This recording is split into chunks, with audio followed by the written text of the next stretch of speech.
반갑습니다. 김영무의 장자미학 편력기 그 14번째 시간입니다. 오늘 이 시간에는 장자가 말한 득심응수, 즉 예술은 도일세 하는 말의 의미를 규명해 보겠습니다. 예술이 비록 주관적 내용을 본질로 하더라도 마음에 떠오른 아름다운 모습이 되는 의상을 제대로 표현하려면 반드시 객관적인 인식과 표현상의 기교가 수반되어야 합니다. 그런데 표현상의 기교에 있어 장자는 기교의 숙련보다는 인간의 내적 수양을 더 한층 강조했습니다. 이를테면 심지어 자망으로 허정의 경지에서 무엇이 창조되어야만 비로소 도를 표현할 수가 있다고 보았던 것입니다. 물론 도가 실리지 못한 작품은 예술품으로 인정받을 수조차 없다 하는 것이 되고요. 보정이 문해군을 위해 소를 잡는데 손이 닿고 어깨를 기울이고 발로 밟고 무릎이 닿는 대로 싹싹 울리고 칼이 나가는 대로 쓱싹쓱싹 소리를 내는데 법률에 맞지 않음이 없어 상림경수의 잔치에 알맞은 것 같았다. 문해군이 굉장하구나, 기술이 어찌 거기까지 이르렀단 말인가 하고 물었다. 보적이 칼을 놓으면서 이렇게 대답했다. 제가 좋아하는 것은 도이며 기술에서 나아간 것입니다.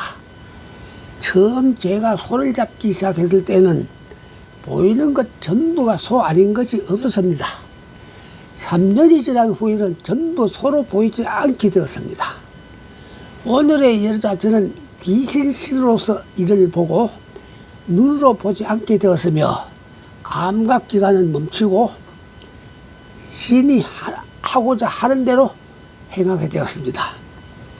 하늘의 이치에 의지하여 큰 틈새로 들이밀고 큰 구멍을 통하여 본래의 자연을 따릅니다.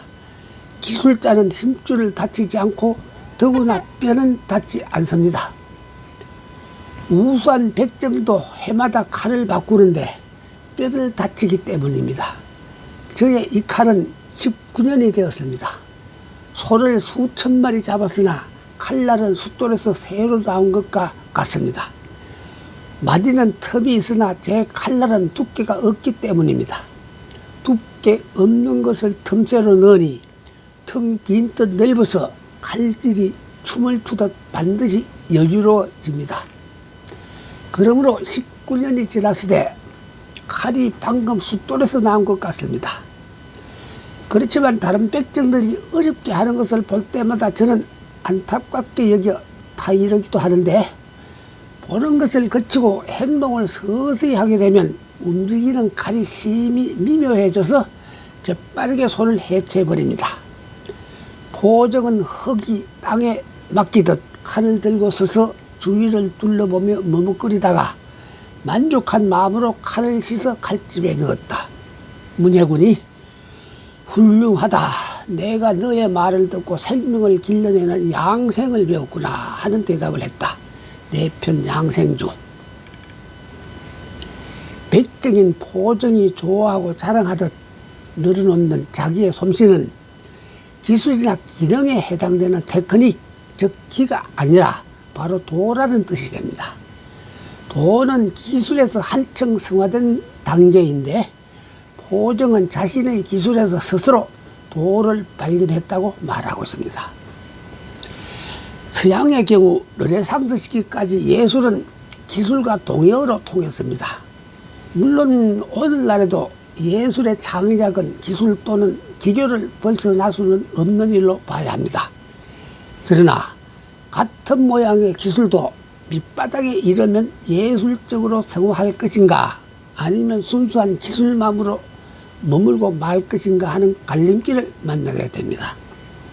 그때는 예술 주체가 머금을 수 있는 정신과 그 결과의 효용에 의해 구별이 지어집니다.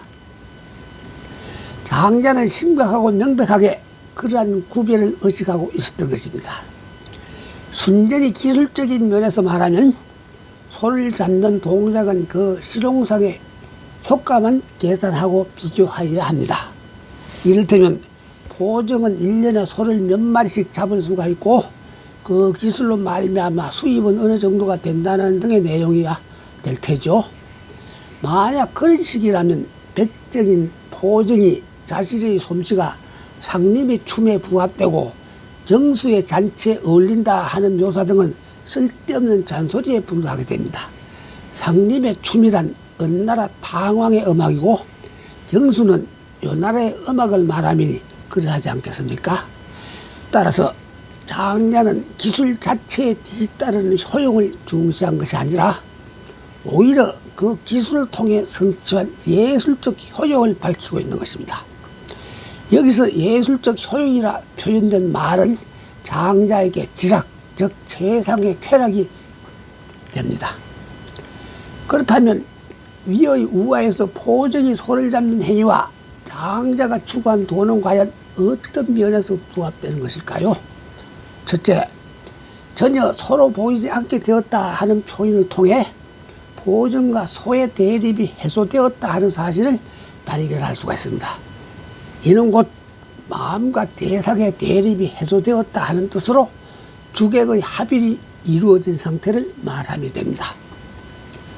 둘째, 귀신신으로 만나지 눈으로 보지 않고 오감과 지각은 멈추고 정신이 하고자 하는 대로 한다 하는 표현을 통해 손과 마음의 거리가 해소되었으니 보정의 기술이 마음에 대한 제약성에서 벗어나 있음을 의미하게 되었습니다. 달리 말하면 보정의 솜씨는 정신적 유해의 경지에 도달했다는 뜻이 되었습니다. 정신적 유해란 일상에 쓰임이 될 수가 없는 무용으로서 이른바 예술의 경지로 성화된 경지가 되었다는 뜻이 되는 것입니다.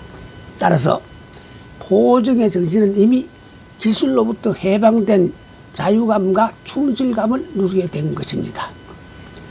바야흐로 도가 인생 중에 실현된 정경이 되었으며 예술 정식이 인생 중에 정전된 때의 모습이 되어 지락의 경지에서 놀게 되었다 하는 뜻으로 나타난 것입니다. 목수인 경이 나무를 깎아 편종거리를 만들었다.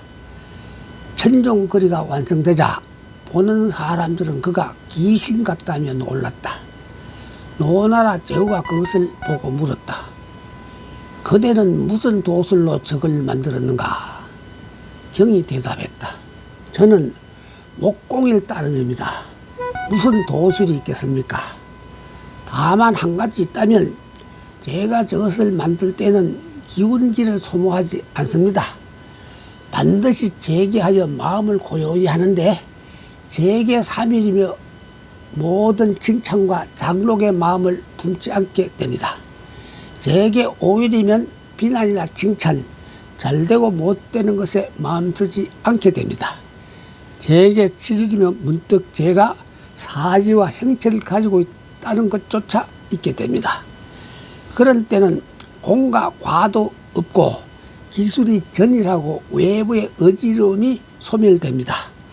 그런 경지가 된 연후에 살림에 들어가면 나무의 천성과 재질의 지극한 것을 지켜볼 수가 있습니다. 그런 연후가 되면 편종거리의 완성된 모습이 눈에 훤히 나타납니다. 그런 연후에 손을 대고 그렇지 않으면 그만둡니다. 그러한 적 나무의 천성과 저의 천성이 합해집니다. 작품이 기실이 만든 물건처럼 신기로 의심되는 까닭은 여기에 있을 것입니다. 외편달생. 이 우화는 편종거리라는 작품이 만들어지는 과정이 곧 심지어 좌망에서 비롯됨을 해설하는 내용이 되겠습니다. 감히 칭찬이나 벼슬 따위를 생각하지 않게 되었다는 목수 경언이 맞으나 감히 솜씨의 뛰어남이나 졸렬함 등을 생각하지 않게 되었다는 그의 표현 등은 이른바 세상사의 속박에서 벗어난 외철화의 경지에 머물게 되었다는 뜻이 되며 또한 각종 개교에서 멀어진 외물의 경지에 진입했다는 뜻도 됩니다. 그리고 나한테 사지와 형체가 있다는 것을 잊었다 하는 말은 바로 생사의 경계를 벗어난 외생의 경지에 서 있다는 뜻이 됩니다. 그러니까 목수경은 비록 편종거리를 만들고는 있으나 이미 소요유의 경지에 오른 셈이 됩니다. 아무런 목적 없이 자유자재로 논이는 모습, 즉 소요유를 달리 표현하면 자유로운 모습이 되고, 그 자유는 정신적인 절대 자유의 경지가 되기도 합니다. 나는 감히 영혼의 소폭놀이라는 말로 표현해 보기도 했지만요, 예수자말로 자유로운 정신에서만 창조되어 나옵니다. 장자에 나오는 다음과 같은 화가의 모습이 바로 진정한 예술가의 모습이 아닐런지요. 송나라 원군이 초상화를 그리려 하자 많은 화가들이 모여들었다. 수의사로 업하고 서 있는 자, 붓을 빨고 먹을 가는 자, 밖에 있는 자도 반이나 되었다. 한 사람의 화공이 늦지막이 도착했는데 그는 서둘지도 않고 천천히 걸어와서 수의사로 업을 하고는 서 있지도 않고 숙사로 들어갔다. 공이 사람을 직접 살펴보라고 했더니 그는 옷을 훌훌 벗고 맨발로 무릎을 꿇고 앉아 그림 그릴 채비를 하고 있었다. 원군이 말했다. 옳으니 저자야말로 진짜 화가로구나. 외편전자방. 임금의 초상화를 그려야 한다는 사실은 화가들로 하여금 마음을 조이게 만들 수밖에 없는 일이 되는데, 늦지막히 도착한 그 화가는 아무런 그리낌도 없이 옷을 풀어 헤치고 다리를 뻗었다고 했습니다. 그러한 그의 모습이 곧 자유로움의 표현인데, 그는 이른바 경상장록이나 어떠한 이해관념 등에서 초탈해 버렸다는 것입니다. 본래 인간의 미감은 세계를 개조하려는 실천 활동을 떠날 수는 없는 일이 되고, 그 미감은 일종의 심리 상태로서 개인의 이해관계에 대한 초월에서 나타나게 되어 있습니다. 만약 이해관계에 얽매이게 되면 결코 자유로울 수가 없는 것입니다. 달리 말하면 미감이란 실질상으로 일종의 창조적 희열이며 사람의 자유를 통해 나타나고 사람의 창조 역량을 통해 긍정되고 획득되는 정신상의 만족과 유열이기 때문입니다. 환공이 마루 위에서 독서를 하고 윤편은 마루 아래에서 수레바퀴를 깎고 있었다. 윤편이 망치와 끌을 놓고 환공을 향해 공께서 읽고 계시는 것은 무슨 내용입니까? 하고 물었다. 환공이 성인의 말씀이다 하는 대답을 했다.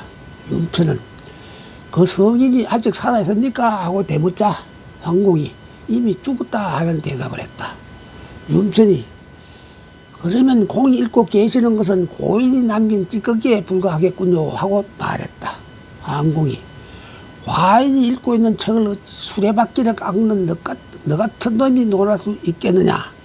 나를 실득시킬 수 있는 어떤 말이 있다면 모를 일이나 그렇지 못할 때는 죽어마땅할 것이다 하고 말했다. 윤편이 저는 또한 저 일을 미루어서 봅니다. 바퀴를 깎을 때 느슨하면 헐렁하여 견고하지가 못하고 하자가 있으면 빡빡하여 들어가지가 않습니다. 느슨하여도 안 되고 하자가 있어도 안 되니 이는 손에서 터득하고 마음에 응하여야 하는 것이기에 입으로 말할 수가 없으며 일치나 계산 등은 그 사이에 있는 것입니다. 저는 아들한테도 이를 깨우칠 수가 없고 제 아들 역시 저한테서 이를 전수받을 수가 없습니다. 따라서 올해 나이 70이 되도록 저는 수레바퀴를 깎으며 늙었습니다. 예 사람은 그것을 다 전해주지 못하고 죽었습니다. 그러니 공께서 읽고 계시는 것은 고인이 남긴 찌꺼기에 불과한 것입니다 하는 대답을 했다. 외편천도. 역시 기술에서 도로 나아간 신뢰를 밝히고 있는 우화인데, 장자가 이 우화를 통해 우리에게 전하고자 하는 의미는 다음과 같이 분석해 볼 수 있을 것 같습니다.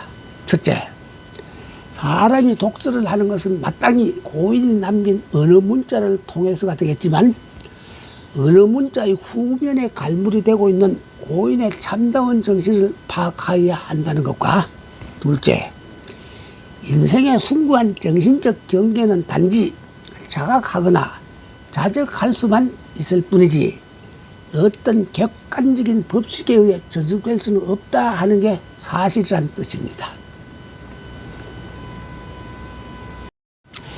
객관적인 법칙을 유법이라 했을 때 무법의 경지에 이르지 못한 유법으로서는 도의 경지에 진입이 불가능하고 예술작품을 창조할 수 있는 기교도 나올 수가 없다고 본 것이 됩니다.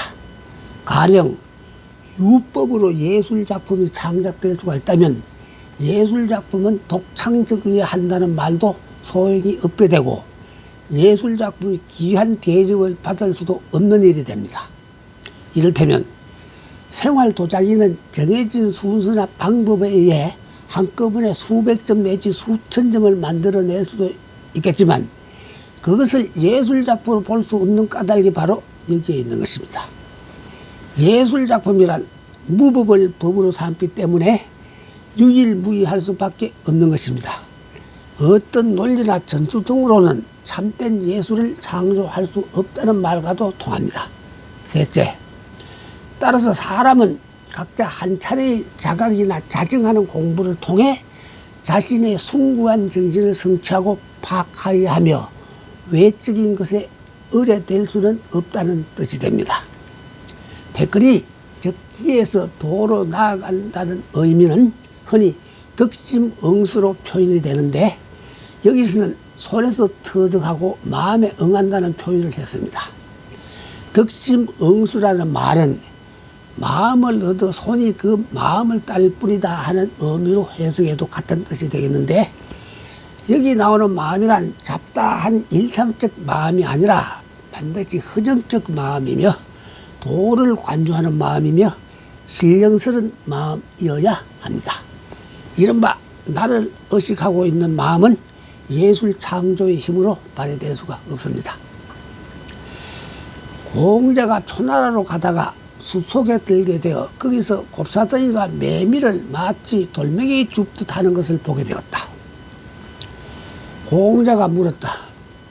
당신은 기술이 좋구려. 무슨 도가 있어? 곱사등이가 대답했다. 저한테는 도가 있었죠. 반년 정도 구슬 2개를 긴 대 끝에 쌓고 떨어뜨리지 않으면 놓치는 일이 적은 편이죠. 3개를 쌓고 떨어뜨리지 않으면 놓치는 것이 열에 하나 정도죠. 5개를 쌓고도 떨어지지 않아야 줍듯이 할 수 있는 것입니다.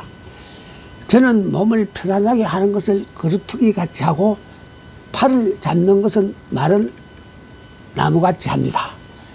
비록 천지는 크고 만물은 많지만 오직 매미의 날개만 생각할 뿐 뒤돌아보거나 옆을 보지도 않으니 만물을 매미의 날개로 바꾸어버리지 않는 한 어찌 잡지 못할 리 있겠습니까? 공자는 제자들을 돌아보고 일러 말했다.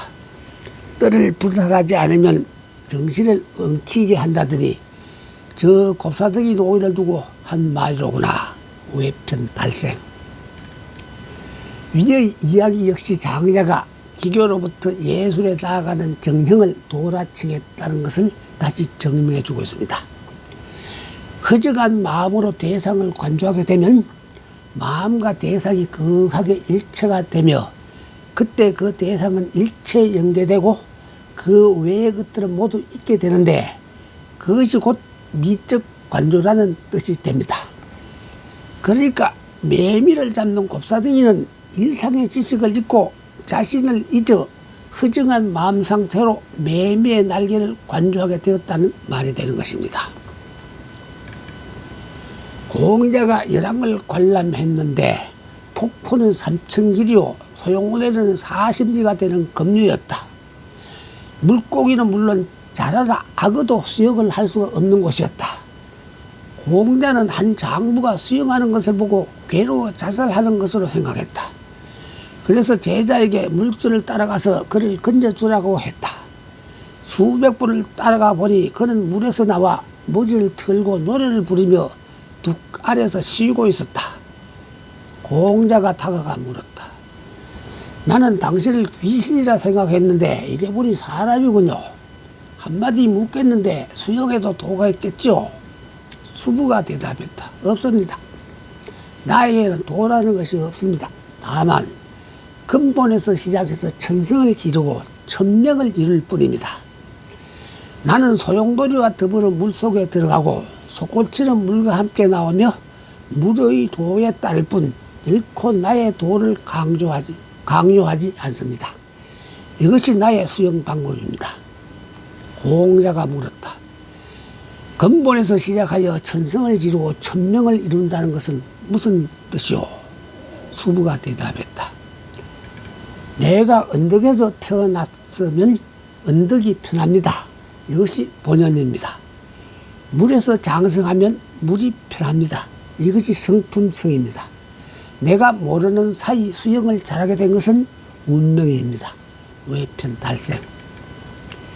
이 우화는 사람이 어떤 험악한 환경에 처해도 의연히 머리를 부르헤치고 노래하는 예술 생활을 향유할 수가 있다 하는 사실을 일러주는 내용입니다.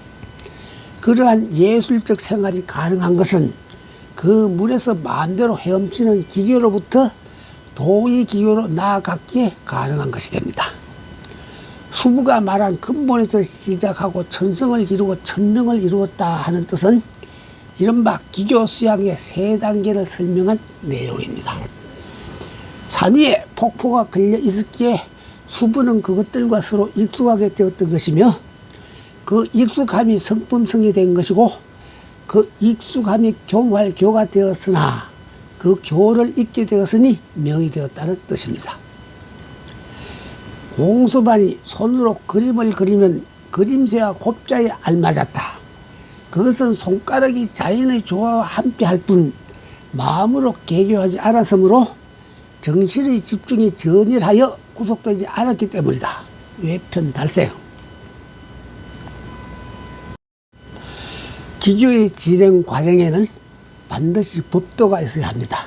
그러나 앞에서도 언급했다시피 법도에 얽매이면 예술은 탄생되지 못합니다. 일반적 공예로부터 예술로 나아가려면 반드시 유법을 거쳐 무법으로 나아가야만 합니다. 유법은 설명할 수가 있지만 무법은 설명이 불가능합니다. 어느 누가 무슨 방법으로 손으로 그림을 그려서 그림새와 곱자에 알맞게 그릴 수 있는 방법을 설명해 줄 수가 있을까요? 포적이 소잡는 방법도 마찬가지고 윤편이 수레바퀴 깎는 방법도 마찬가지고 곱사더이가 매미를 잡는 방법 또한 마찬가지고 수부가 귀신같이 수영을 하는 방법도 마찬가지였습니다. 이를테면 그림새와 곱자로 도형을 그렸다면 반듯하고 정확하게 하겠지만 그것이 곧 예술작품이 될 수가 없는 일이니 예술혼이 의지할 바는 작가의 창조력이나 영혼이지 기존의 유법이 아니기 때문입니다. 그러니까 동양에서 인정하는 예술가는 구도자와 다를 바가 없다는 것이 됩니다. 예술가는 구도자의 마음 자세를 가져야 한다는 말이 결코 수사적 언어의 구호가 아니었던 것입니다. 시청해 주셔서 감사합니다. 다음 이 시간에는 대교약졸, 즉 기교는 아름답지 못하다 하는 말의 의미를 한번 규명해 보겠습니다.